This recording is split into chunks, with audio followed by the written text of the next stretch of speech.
You don't want to keep these closed. You won't be able to see Santa Claus coming.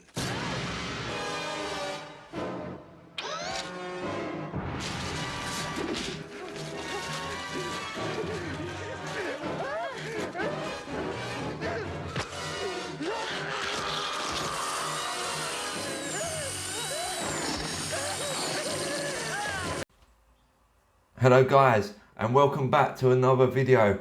Okay, today we're going to be talking about cult movies. Well, one cult movie. I'm going to do this as a series throughout a couple of months.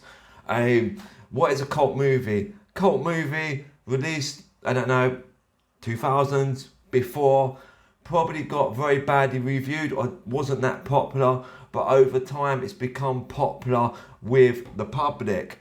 And today's movie, literally no one's ever heard of this movie when I talk about it. And to me, it's a classic, but it's not. It's a cult movie. And this would be Hardware. Can you see? This way, I must remember. Hardware. Now, it was released in 1990. The reason why I chose this movie is because it was filmed in a nightclub in Camden.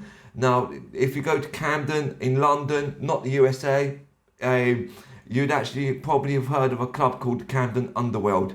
It's very famous for heavy metal bands, Machine Head, Slayer, I think Pantera played back there in the day, and other bands. And basically this was filmed above where it was. Now this led to the film who stars Dermot McMood, I believe, Stacey Travie. Dermot McMood, you will know him from films and TV shows. I know him from American Horror Story Season 1, Murder House, black-haired dude, goes crazy, great show. I might review it Season 11. I decided watching it with my wife yesterday. And Stacey Travie, she is actually in another film called Phantasm. Now Phantasm, you might see that pop up in cult movies. Yet again, fantastic movie. The movie Hardware is directed by Richard Stanley.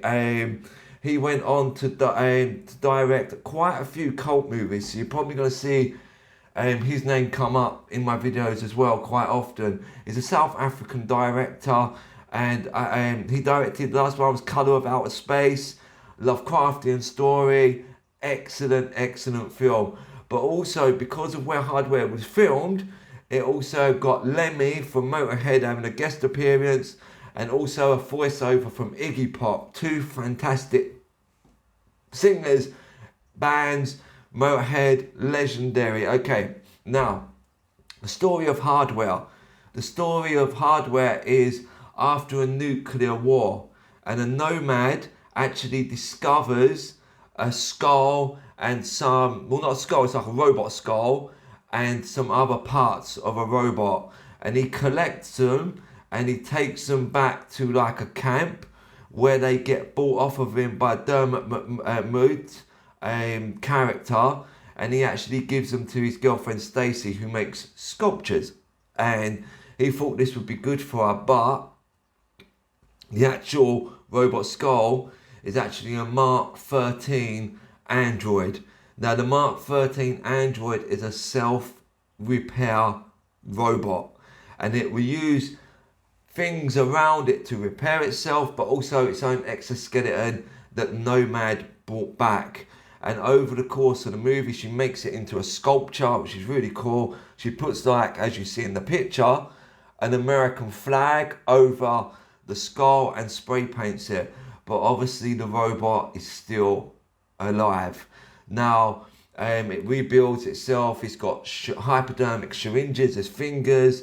I think it's got saws, jigsaws as its arms, and it rebuilds itself, and it basically spies on the woman. The woman doesn't know that it's actually rebuilt itself, and it's like hiding in her apartment.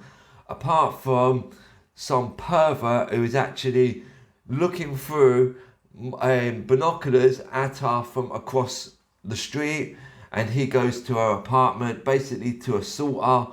But then it's a very satisfying death. He meets the Mark 13 android, and he basically gets butchered. I'll show this in the clips.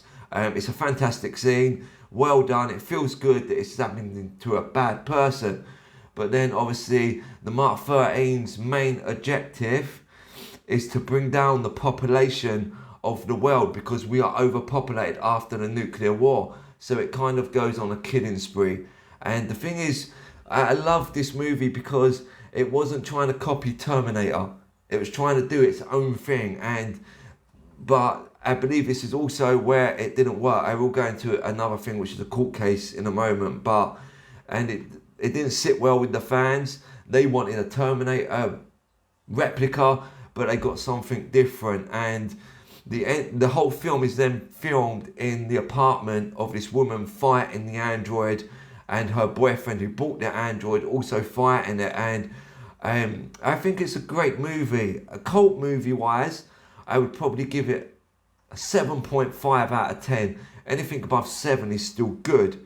So I would advise people to check this movie. I'm going to be playing clips of it throughout this trailer so you can see what I'm talking about. And yeah, it's an enjoyable movie. Just remember, it's not high budget. It's not got the high budget of Terminator 2 that come out a year later.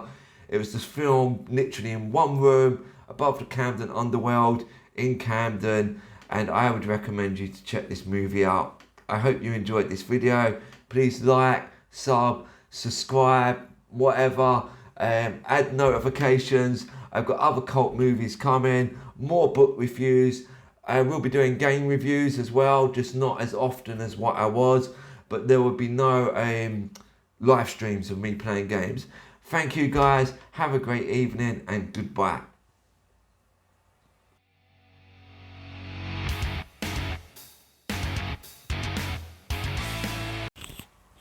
And after all that, I forgot to talk about the lawsuit. Okay, the lawsuit comes from that there was actually in 1980 Judge Dredd Annual. Yes, Judge Dredd, British comic, fantastic comic, great underrated movie. I will review this. Carl Urban, because it's a cult movie. It's only a few years old, but Carl Urban is amazing as Judge Dredd.